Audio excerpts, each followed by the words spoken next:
Bismillahirrahmanirrahim. Assalamualaikum warahmatullahi wabarakatuh. Perkenalkan, nama saya Muhammad Rizky Uswat, NIM 200301501011 dari kelas PJKRC. Saya akan mempresentasikan PowerPoint tentang pengertian belajar gerak.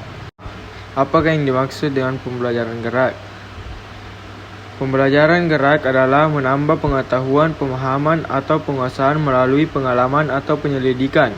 Para psikolog menganggap bahwa demikian kurang dapat diterima karena istilah yang masih sama-sama yang dikandungnya seperti istilah pengetahuan, pemahaman, atau penguasaan. Ergenhan dan Olson 1933 mendefinisikan belajar sebagai suatu perubahan yang relatif permanen dalam perilaku atau dalam potensi perilaku sebagai hasil dari pengalaman dan tidak dapat dikaitkan dengan keadaan sementara dari tubuh seperti disebabkan oleh sakit, kelelahan, atau obat-obatan.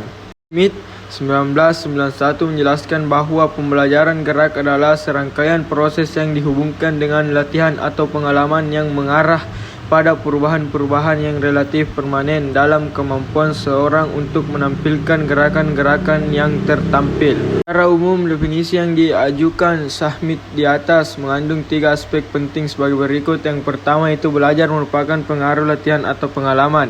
Perkembangan kemampuan yang bisa berkembang tanpa dilatih. Kemampuan tersebut berkembang misalnya karena pengaruh kematangan dan pertumbuhan. Perubahan kemampuan semacam ini tentu akan meningkatkan keterampilan walaupun hanya sampai pada batas minimal. Kedua, yaitu belajar tidak langsung teramati.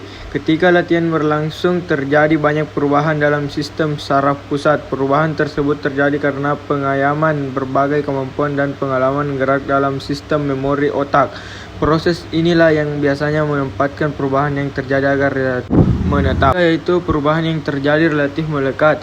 Agar perubahan yang terjadi dalam penampilan dianggap sebagai hasil belajar, perubahan tersebut harus melekat. Ini perlu ditekankan sebab hanya berpedoman pada perubahan yang terlihat dalam penampilan bisa menyesatkan.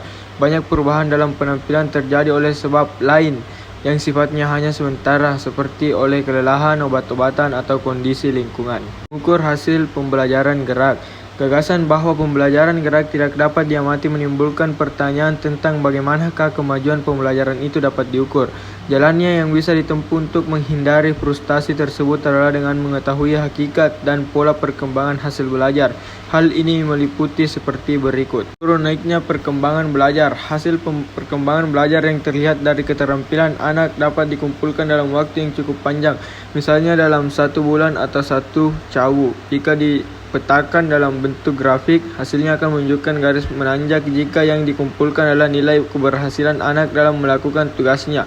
Bila yang dicatat jumlah kesalahan anak, maka garis yang terbentuk akan menurun. Beberapa hasil belajar yang teramati. Pembelajaran dapat berlangsung pada semua sistem saraf pusat, tetapi hanya di beberapa tahapan sistemlah pembelajaran dapat teramati secara nyata. Contohnya adalah sebagai berikut. Meningkatnya guru melihat perubahan-perubahan dalam penampilan yang teramati. Karakteristik teramati berubah ketika akan mempelajari tugas-tugas gerak. Sifat pengaruh latihan. Karena pembelajaran harus melibatkan proses latihan, guru atau pelatih harus mengetahui beberapa pengaruh latihan. Pengaruh latihan dikelompokkan menjadi 2 macam. Latihan yang menetap. Pengaruh utama latihan adalah menempatkan keterampilan agar menetap. Yang kedua yaitu pengaruh latihan yang bersifat sementara. Di samping menghasilkan perubahan yang menetap, kondisi latihan bisa pula menimbulkan pengaruh menetap dan sementara. Apa perlunya kita mengetahui seluruh sifat latihan seperti diuraikan di atas? Keperluannya adalah agar kita bisa membedakan dan memisahkan perubahan yang terjadi pada diri anak untuk keperluan pengukuran kemajuan dikaitkan dengan beberapa hal. Latihan hasil belajar. Pengalihan merupakan aspek penting dalam pembelajaran. Ini mendukung prinsip latihan yang menyatakan bahwa pembahasan menetap yang terjadi sebagai hasil dari belajar harus bisa digunakan pada sistem yang diperlukan. Latihan untuk pengalihan. Suasana dan pengorganisasian latihan yang dirancang untuk memudahkan timbulnya kemampuan pengalihan belajar merupakan faktor penting. Latihan dianggap penting? Jawabannya karena latihan menyebabkan terjadinya banyak perubahan dalam sistem saraf pusat yang bisa membantu terbentuknya perubahan yang relatif permanen dalam kemampuan gerak, meskipun proses mendasarinya tidak bisa langsung. Akhir pembelajaran gerak. Yang pertama itu penampilan terampil. Terdapat 5 variabel yang menunjukkan ciri penampilan terampil, yakni smoothness, automatic, mental, effort, stress, dan point of view. Hanya itu yang bisa sempat saya sampaikan. Lebih dan kurangnya mohon dimaafkan. Wassalamualaikum warahmatullahi wabarakatuh. Terima kasih.